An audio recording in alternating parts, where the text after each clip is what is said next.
Okay, so friends, trying out a video that's a little bit different today since I don't have any new clocks to show you.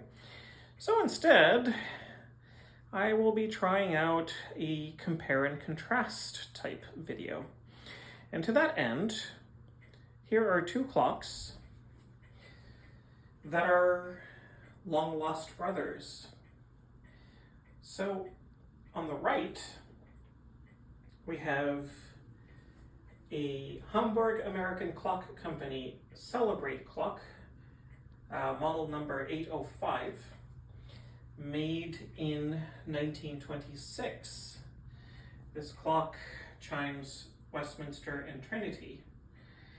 And on the left is a Hamburg American Clock Company Celebrate clock number 895, made in 1932 and marketed by Mappin & Webb. So both Celebrate clocks, both Trinity chiming clocks, and we're going to chime the Trinity chime from both. And in your opinion, which sounds better, and which looks better, and which is better? Let me know in the comments.